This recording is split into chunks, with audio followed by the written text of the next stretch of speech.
Hi, I'm Leah Amico, three-time Olympic gold medalist with USA softball. I was also a three-time national champion at the University of Arizona.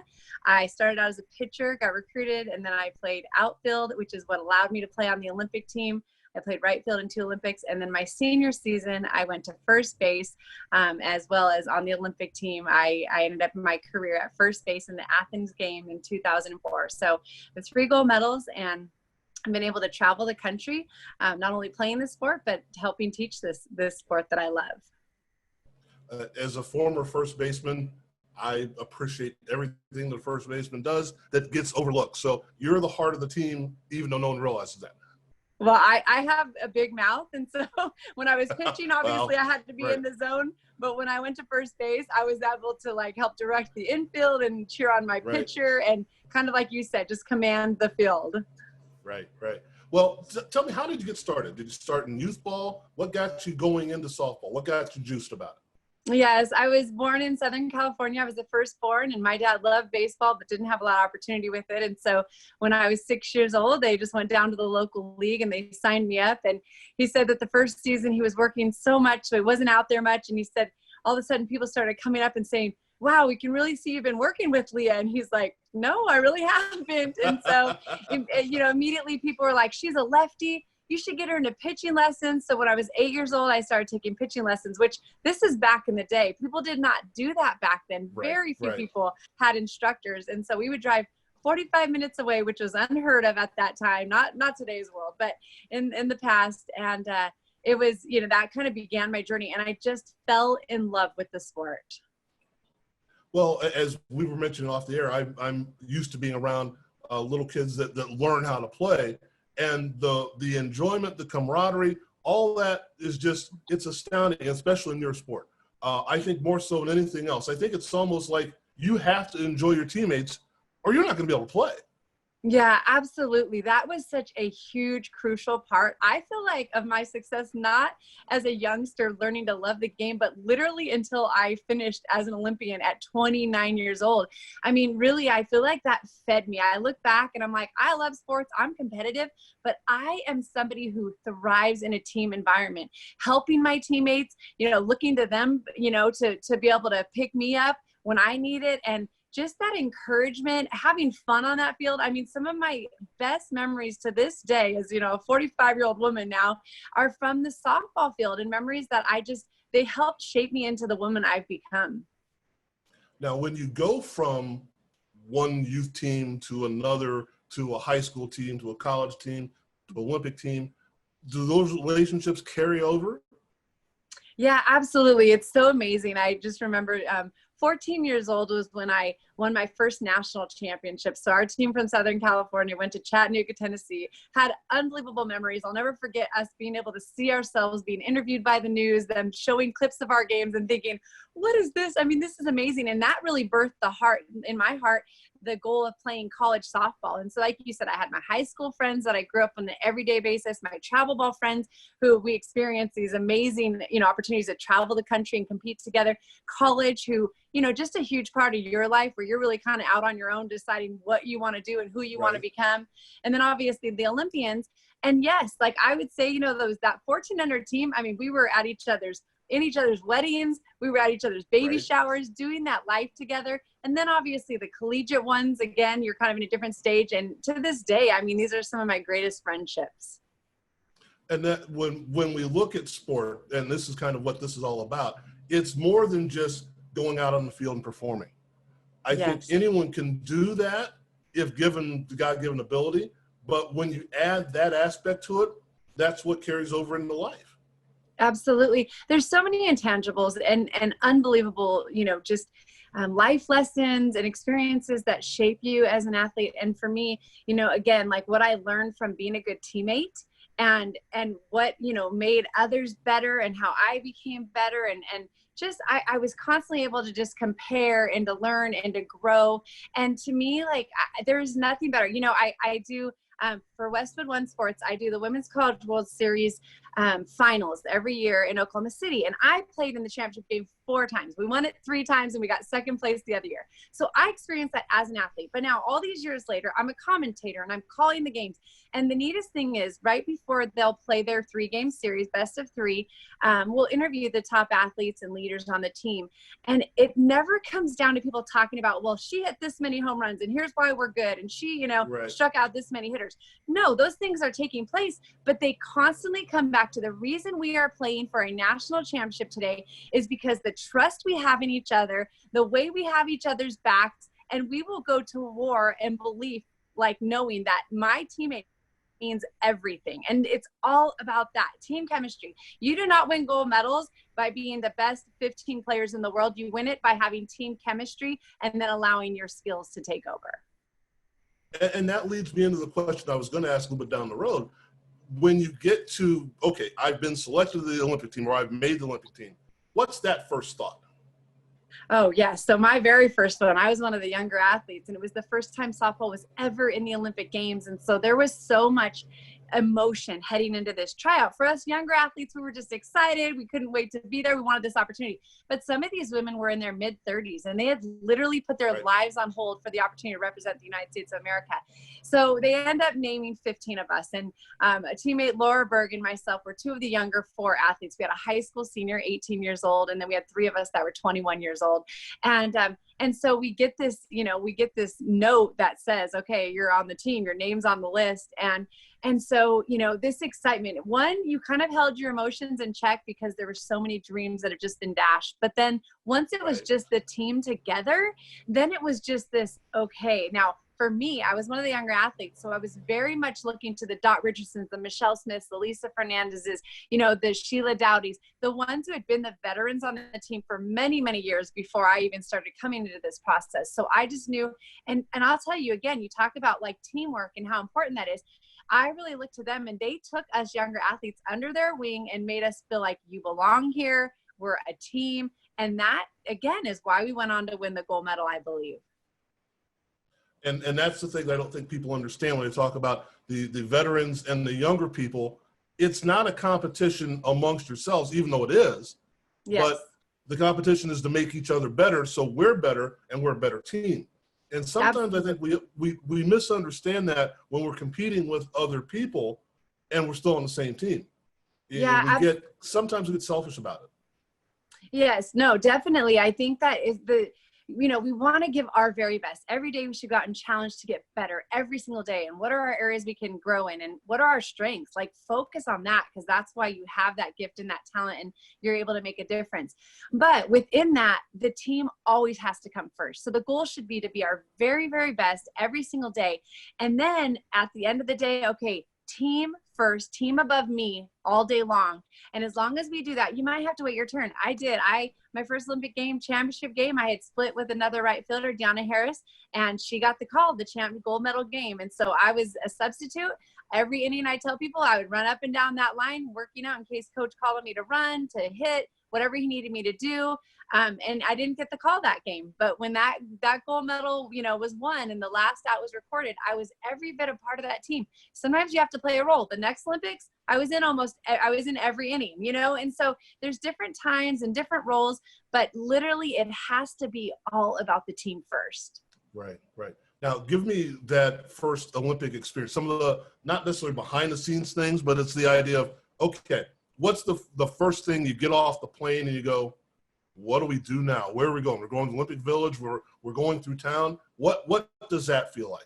Well, so it was a little different for the first Olympics because it was actually in Georgia. Atlanta hosted, but we were in Columbus, Georgia. So we actually moved to Columbus 4 months earlier, and so we could get used to the heat, the humidity, the area. So we actually had a huge advantage in that situation. And we just trained there near where we would just be competing for the gold medal. And so, but I still think as soon as the Olympics started, we went to opening ceremonies. That was just this eye-opening experience of like, whoa, like, look at this is truly the world stage. We'd kind of been in our little softball bubble, and now we're seeing all the athletes. And then we kind of went to the Olympic Village for a little bit just to kind of see what that'll look like. But then we headed back to our village at Fort Benning, where we stayed, where again, they just hosted softball because we were too far from Atlanta. And so getting to that field and driving into that stadium, and I will never forget the first, inning. We were playing against Puerto Rico first Olympic game, my heart, I'm in right field, my heart is pounding outside of my chest, like more than any nerves before, right? Butterflies are a good thing, Right. but it was more than ever. And I'll never forget, Lisa Fernandez pitched about 2 pitches, and all of a sudden this calm and this peace came over me, and this thought ran through my head. It's the same game you've been playing since you're a little girl. Right. And so Right. I've never forgotten that. I tell people that all the time because, you know, I'd played, like we just talked about, like in national championships, on the college stage, which was a huge deal, winning a national championship at college. I mean, I thought it doesn't even get any better than this.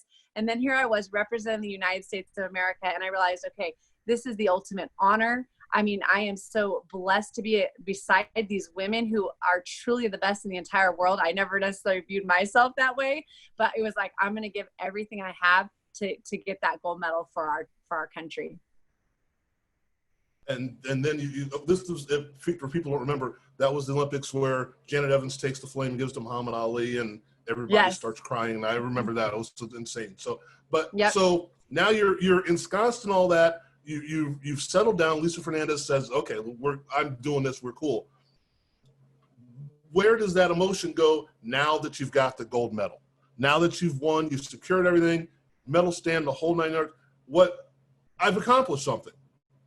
Yeah. So for me, yes, that whole Olympics, I mean, I remember there was like rain delays, and that was almost the worst, the waiting part, and we get out and get to play. And one of the neatest things too, playing in Columbus, Georgia, were the 9,000 fans cheering for us, wearing the red, white, and blue. Like, to be in your own country doing that was truly amazing. Right. To have everybody supporting you. I mean, they're all there for you. So that was awesome. So for me, I actually headed back home to Southern California. I kind of went home a few days early, and so the Olympics were actually still going on. So I'm walking on the beach and with some friends, and I just want a gold medal. And of course, I don't have a big name. You talk about Janet Evans, people that everybody knows. And my friend says, "Oh, to some random people on the beach, she just won a gold medal." And they're like, "Yeah, okay, sure." It's on TV. How could she done that, right? I know, no, really, I did. But for me, I had the opportunity to go back, and I had one more season at University of Arizona. So that was very neat to come back. And I'll tell you, like, you win a gold medal with this Olympic team. Our oldest player is 34 years old now. And a number of them in their 30s, late 20s, and I'm still in college. But when I went back, I kind of was like, okay, now that mindset. I'll never forget going to train and the first workouts, doing the stadiums and having to run the whole stadium. And I came back, and our strength coach, Carla Garrett, she was an Olympian in track and field. And so I ended up finishing first, and she looks to me and she says, "I see you." And I'm like thinking, what do you mean? Like, what? And she said, "I expected you to come back with that gold medal and just sit back and be like, I'm good." And I was like, no, it's the opposite. Like, I have the gold medal. I'm a senior. Like, I need to lead by example, and I want everyone to follow. I want to finish my last collegiate career with, another national championship. And we were able to do that season. It's almost as if you have something to prove, not to anybody else, but more to yourself. It's like, okay, I was able to do this, and now I need to be able to do it again. Yeah, absolutely. And you don't get there by accident. I mean, really, I think there's just that internal drive. That was one of the things. I mean, even at the collegiate level, like how many athletes are playing, like there's just a whole nother level. But then to go to the Olympic level, these women are so self-driven. I mean, every day you didn't have to tell anybody. I mean, if anything, we were probably trying to do extra that needed to be done. Like, everybody internally had that drive that was like, I need to do more because I don't want to leave any stone unturned. Like, I want to be able to go in 100% and not doubt one thing and question one thing, that I could have done something more to try to be the very best. Well, and you get to that point and you're driven and you're doing everything. And then there comes that day that it comes into every athlete's life. You go, I'm not going to be softball Olympian person now. What happens? When you make that, because I've talked to a lot of people, and some of them, like, I still don't realize that it's happened. I'm one of them. Like, I'm not 20 years old anymore. Really? How did that happen? I know. But it's the idea of, okay, now that I have to do something else, what do I do? I've been that person for so long. Yes. So just a kind of a quick, so I went back to my senior year. We won the national championship. I went back to Team USA, went to the 2000 Olympics in Sydney, Australia. We came back from losing 3 games, won the gold medal. Just, that was a crazy Olympics. Then I took a summer off, and I had been married in 1999. So my husband and I were like, I wanted to be a mom, but I also wanted to play softball. So I thought, I'm going to try both. So I had my son, Jake, in 2001. And then when he was 3 years old, I won my last gold medal in Athens, Greece. And you talk about learning to balance and juggle life and motherhood and, you know, be the best as an athlete when you have all these young, unbelievable superstars coming up behind you. And so, you know, there were just a lot of different things. So now, you know, all of a sudden, okay, I'm 29 years old. I have 3 Olympic gold medals. And you're right. Like, I knew, okay, I'm done. Like, I just, you know, even that passion and that joy in a sense for my everyday competition and workout and training, like, I just knew it was done. I was ready to change and shift gears. I knew I wanted to be a mom again. I knew I wanted to have more kids. And it's crazy, but all of a sudden, like, I just started having this passion, you know, and faith is very important to me. So I feel like God definitely put this on my heart, but really just this drive to want to speak and to share and to encourage others, because, you know, one of the probably biggest honors ever was, competing for the USA in the 2000 Olympics. And I ended up being one of 8 athletes that Kellogg's sponsored and ended up having some of us on the back of a cereal box. And they said, it's not the superstar, not Wheaties superstar athlete, right, that everybody knows. It was the boy and the girl next door. And so I took that. To me, like, that's a huge honor, because to me, like, that's more realistic. Like, you know, not all of us are necessarily born with being the fastest or the strongest. And I wasn't any of those things. But I have 3 Olympic gold medals because I played my part and I brought what I did have to the table. And so this idea to go speak and to encourage others and I, you know, and so that has been part of what I've done. I know we'll get into that a little bit of kind of the shift, but that became this desire to go into speaking. And so now we're at the point where, like, okay, I want to do something more, not necessarily more important, but looking at, I have a family, I have a idea of where I want to go. How do you get that off the ground? Well, so I thought I was going to be a teacher originally. I went to school to be a teacher, and I was going to be, you know, do PE and health and, you know, and have my summers, you know, thinking I'll be active. And when I was at Arizona, one of the things that we would do is as college athletes would help with our winter camps and our summer camps. And I fell in love, which is partly why I chose to go into teaching and PE, because I was like, I love working with these, you know, these athletes and, you know, showing them how to do this. And so that kind of, I thought I would get into the classroom. Well, I realized, okay, in Southern California, I had to still take some extra classes because I got my degree in Arizona, and it just kind of morphed into its own thing. I did a little bit of substitute teaching. A couple years later, I ended up being asked to coach at the local high school. So I went, and I wasn't teaching at that time, but I did do some coaching a couple seasons at the local high school. I started giving lessons. I actually did this throughout my training as well. Would do lessons for the athletes. I did a lot of clinics. I started traveling the country and giving softball clinics on weekends. And so I kind of had this grouping of things. But again, the speaking was kind of more connecting and letting people know, like, hey, you know, and schools would ask me to come and share. And so it kind of almost like organically happened, where I didn't necessarily have to like make this position. At one point I thought about, do I make an LLC? Do I go in and try to be, but I had enough stuff that was keeping me busy that it just worked for me just to continue to, you know, just do things as they came. Okay. So we're in the mode of, now I'm a business, or now I'm Well, so I was busy. I was traveling. I would get asked to do clinics, and then I would get asked to do, you know, so my most consistent, I would say, would be the coaching for the 3 months. Right. Not long after that, my kids were, you know, my youngest was, I think, 5 years old. I got asked to go for the summer and coach the Pride, the USSSA Pride, the Florida Pro team. There's a small pro league for fast pitch softball. And so I did that one summer. And what I found was just these different opportunities of like me not having anything full time.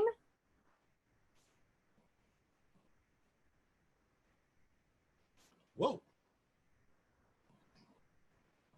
ESPN actually called and asked if I would come do some commentating. Then not long, a couple years after that was when I got to do the World Series for Westwood One. And so literally it kind of happened to me, as opposed to me saying, here's exactly what I'm going to do. I tried for a little period of time, like making some calls, some contacts. That kind of just fizzled out. It was more what was coming to me and responding, where for me it worked. I think what, for most of the athletes I've spoken to, it's kind of like that. I went from being laser focused to knowing exactly what I wanted to do to having no idea what's about to happen to me. But as long as I continue on that same path and keep doing things the same mentality, things work out.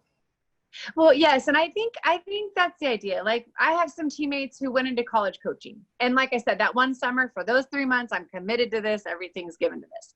You know, I have a teammate who is a firefighter. Well, obviously there's the training and then the schedule, and then you go into work and you're a firefighter. My situation was a little different, but I have to say, like, I had a couple opportunities to coach collegiate softball. For me, I just knew one of the biggest things, knowing my parents and how they poured into me and how important that was, that I really wanted to be with my boys. I have 3 boys. So I ended up having my next son that summer after I retired, and then had another one a year and a half later. And so I have 3 boys. And so I knew I wanted to be home as much as possible. And I think you just kind of have to decide what works for your family and what your goals are, because that was kind of the priority I wanted in my life. So if I was able to do these other things that fit that priority, that was what I was going to go for the most. If it was more of a priority for me to have a full-time job, then I would have been seeking something in this arena. And then that would work. And I ended up actually, when my oldest was in 1st grade, I ended up homeschooling him. So I've actually homeschooled as well for 13 years. So, and I laugh because as an athlete, like I told you, I was a pitcher and a first baseman. And then I got moved to the outfield in college, which is what opened the Olympic door for me. And I was just versatile wherever they needed me, moving around. Okay, where does the team need me? I feel like in my life, in my career, literally that's what it's been. Hey, okay, I'm going to go speak at this school. Awesome. Okay, who's my audience? I want to pour into them. Or I'm going to go coach this high school softball team. Okay, let me tell you all my skills. Or I'm going to go conduct a clinic. Okay, I'm going to give you, I'm going to teach you the game, but I'm going to encourage you while we're doing this. And, I'm going to go speak at this church, and I'm going to share kind of my story in that area. So it would be all different things, business speaking. I mean, anything that would come, it was like, okay, the heart of success, hard work, being a good teammate, being coachable, all of those concepts and characteristics, that's true across the board, no matter what we're doing. Like you said, we transfer that into the next stage.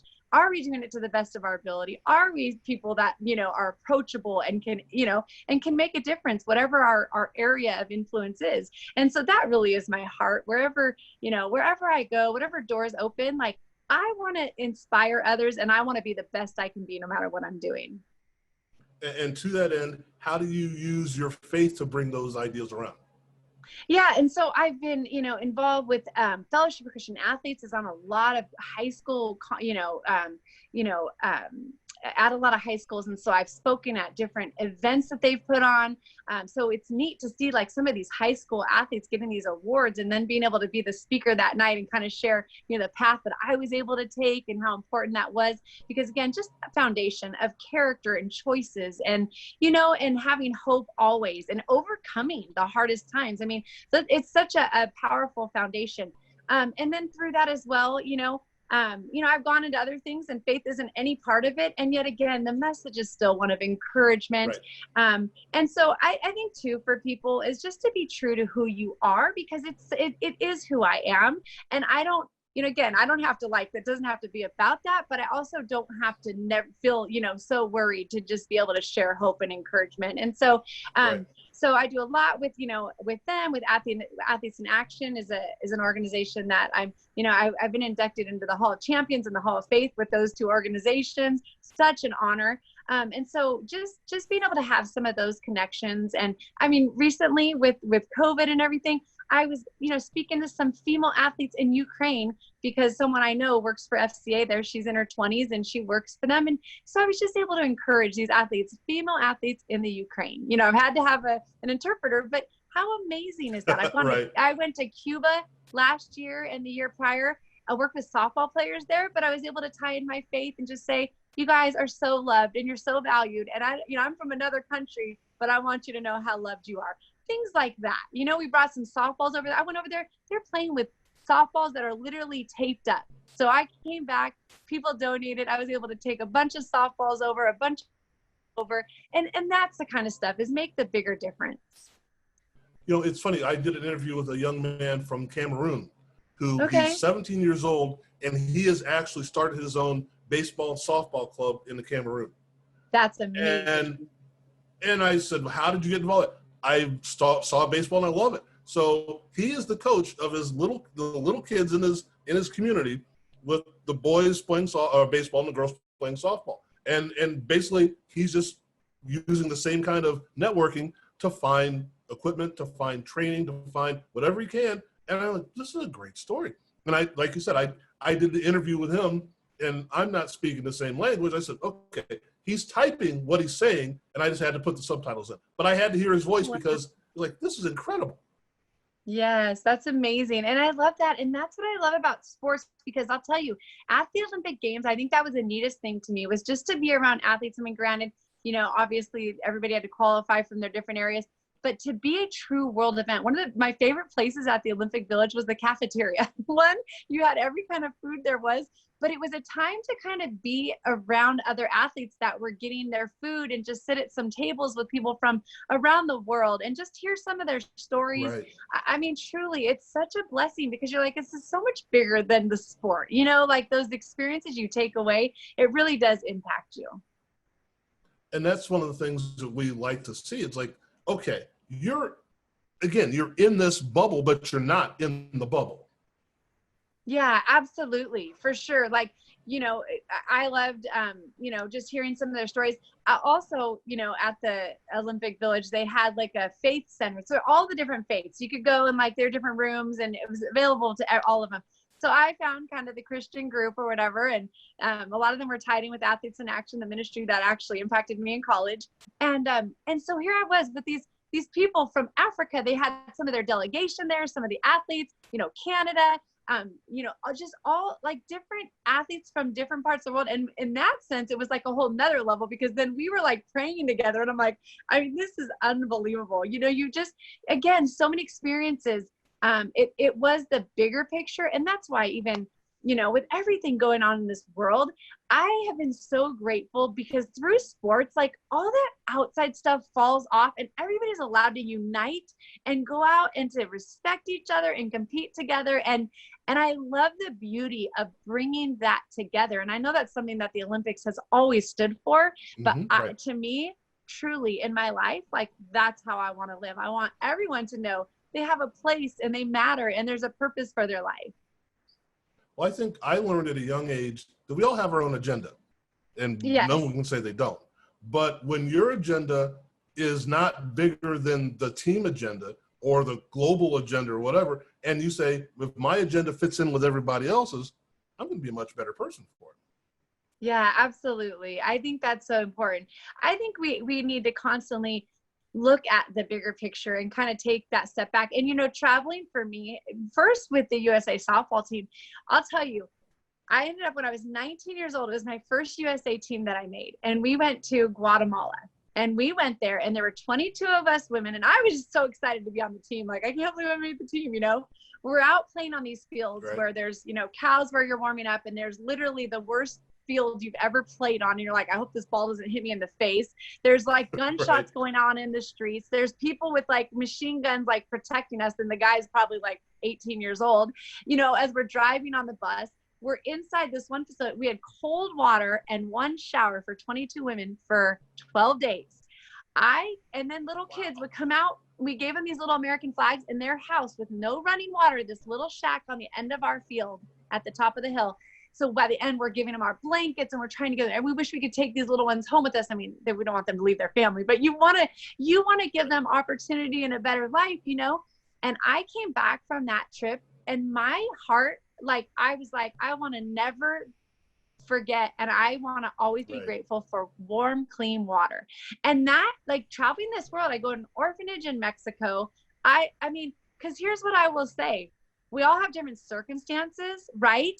But when you are loving and kind and you show you care, that transcends language barriers. That your smile to them, your hug to them. I went to Dominican Republic not too long ago. I mean, again, like, we want to give the world, but I will tell you this. Sometimes it's actually the opposite. You go to these places, and some of the team players I've taken have literally come back like silent. because they're like, they have nothing and they are way more joyful. We have everything. Right. And it's not. And so to me, like it just has helped me to be grateful and have a whole different perspective. And so what you said, I think we got to have that team perspective, that bigger, the bigger picture, and not look at it just me. That's where we start to have a lot of problems.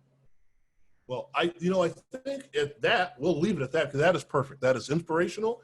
And I want to thank you for sharing your stories. I want to thank you for filling the void that we're not going to have, unfortunately, for the Olympics this year. I think it's sad, but I understand why.